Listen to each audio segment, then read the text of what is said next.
वाह, क्या अभिनय था आपका बाबा, अति उत्तम।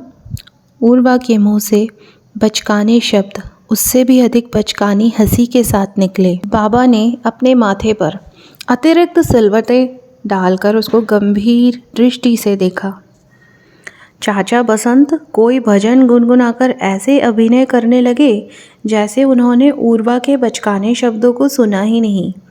सभी मातंग उर्वा से ज्ञान भरे शब्द सुनने की अपेक्षा रखते थे, बचकाने बोल नहीं।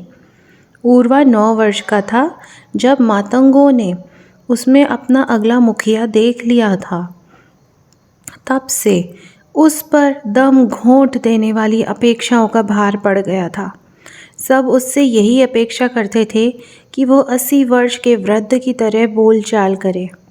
वो कुछ भी बोलता था तो मातंग उसके शब्दों में देवताओं का संदेश ढूंढने लग जाते थे। उसने अपने मस्तिष्क में एक ऐसी छलनी डाल रखी थी जिसमें से छाने बिना वो कुछ बोल नहीं सकता था। यदि उसकी ठहाके लगाने की स्वाभाविक इच्छा होती तो छलनी से छनकर वो मात्र मुस्कुराने की इच्छा में बदल जाती थी।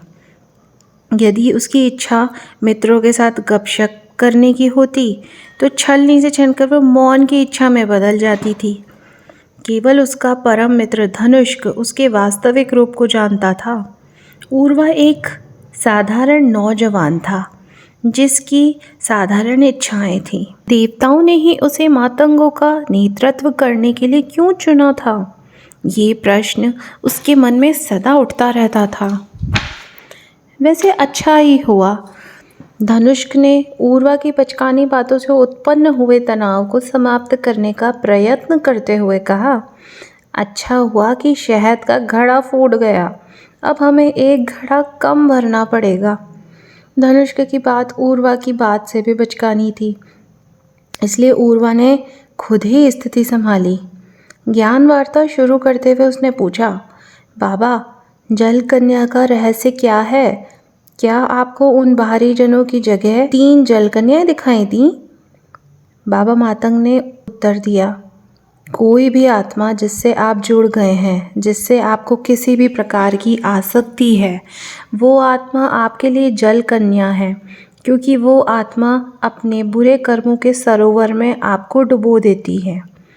मेरी आसक्ति तो धनुष्क से भी बहुत है बाबा, तो क्या वह अपने बुरे कर्मों के सरोवर में मुझे डुबो रहा है? उर्वा ने पूछा। बाबा ने अपने कंधे के ऊपर एक दृष्टि धनुष्क पर डालते हुए उर्वा को उत्तर दिया, हाँ, यदि आपका अपने मित्र के प्रति लगाव है तो अवश्य आप उसके बुरे कर्मों के सरोवर में धीरे धीरे डूबते जा रहे हो।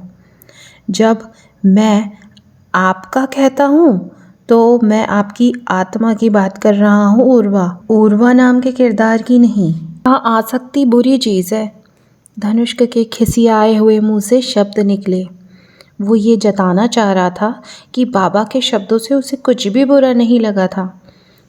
आखिरकार वो भी अपने मित्र को सता रहे बुरे सपनों का समाधान चाहता था। अरे धनु, थोड़ा सोचो, उर्वा बोला।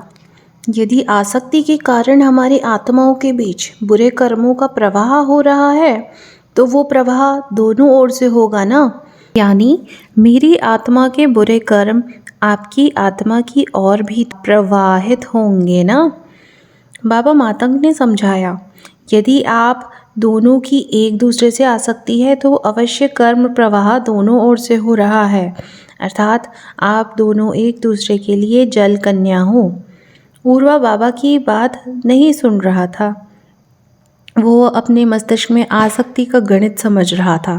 बोला, यदि आसक्ति से कर्मों का प्रवाह होता है तो केवल बुरे कर्मों का प्रवाह क्यों होगा?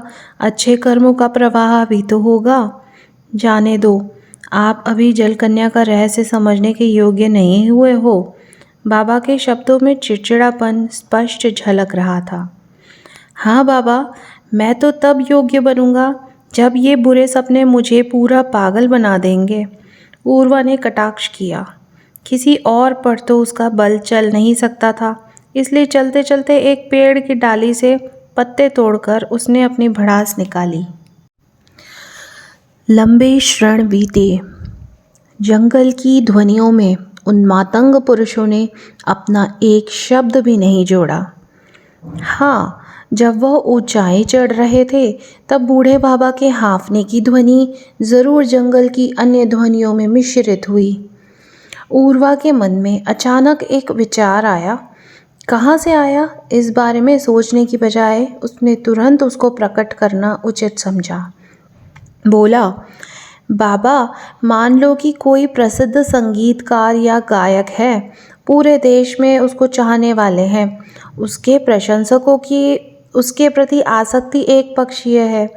केवल प्रशंसक उससे व्यक्तिगत रूप से जुड़े हैं, वह प्रशंसकों से नहीं जुड़ा है। अर्थात कर्मों का प्रवाह एक पक्षीय है। प्रशंसकों ने अपनी आत्मा के कपाट अपने चहेते संगीतकार के लिए खोल रखे हैं।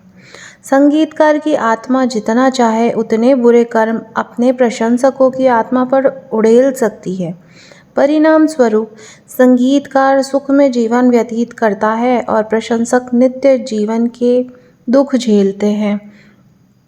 बहुत अच्छे, बाबा ने स्वर की कठोरता में कमी न लाते हुए ऊर्वा की प्रशंसा की। यदि आप चाहो तो कुछ भी समझ सकते हो, बिल्कुल सही कहा आपने।